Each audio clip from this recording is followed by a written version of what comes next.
গানে থাকতে চান না নাকি? না আসলে গানে বলতে গেলে যদি সমসাময়িক বিষয় যদি হয় এরকম টাইপ, যেমন হয়তো বা কিছু কাজ এখন যেমন নেওয়া বা আর কিছু কাজ আছে যেগুলা শেষ করার পর হয়তো বা যেহেতু লিখতে পারি একসময় আশা আছে যে গান ছেড়ে দিয়ে গজল লিখবো।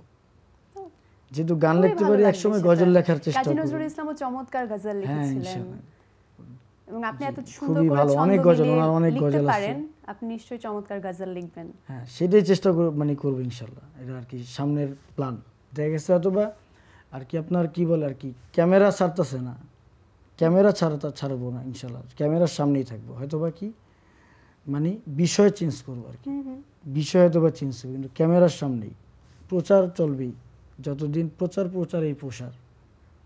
That's great.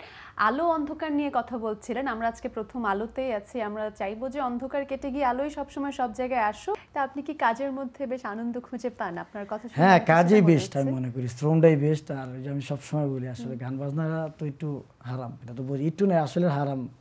আমি আপনাকে একটা কথা বলতে পারি, একটা জিনিস হচ্ছে নিয়ত বলে একটা ব্যাপার আছে, সেটা হচ্ছে ইন্টেনশন।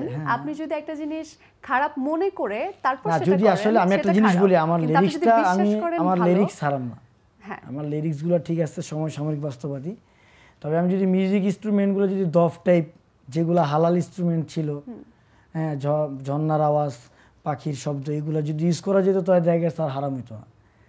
ইলেকট্রিক ইনস্ট্রুমেন্ট বুঝেন না, এগুলো বুকে গিয়া লাগে আর কি, শয়তানের উন্মাদনা একটা ব্যাপার স্যাপার আছে। আমি তো এগুলো সহজে বলতে চাই না, খারাপ না। আমি বলছি কি এখন দেখা গেছে যে বললাম না সমসাময়িক বিষয়ে খুব এই জন্য খুব চিন্তা ভাবনা করে কাজ করি।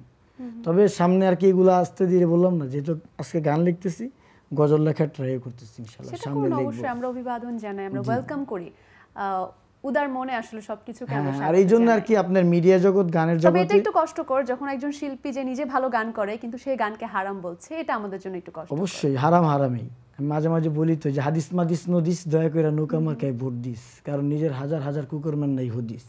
তাহলে আমার কাছে আসলে বলতে হবে যে আপনি একটা জিনিসকে খারাপ মনে করে সেটা খুব গর্বের সাথে করছেন, এটা আপনার সম্পর্কে একটা নেগেটিভ ধারণা। যেমন ধরেন হয়তো আমার দ্বারা একটা প্রতিবাদ হইতে পারে যে আমি এই সোশ্যাল মিডিয়ায় খারাপ কাজ করতেছি, তবে আমি ভালোর চেষ্টা করতেছি ইনশাআল্লাহ। যদি ভালো হয় সবটাই ভালো ইনশাআল্লাহ। আচ্ছা আপনি প্রথমে খারাপ কাজগুলো করছেন, পরবর্তীতে যেটাই হইতেছে আসলে এখনো তো বললাম না পাপের শেষ নেই, পাপের দুনিয়ায় সবাই পাপ, বুঝেন নাই? সবাই নিজের পাপটা ঢাকি কিন্তু পরের পাপটা মাপি, এরকম একটা বিষয়।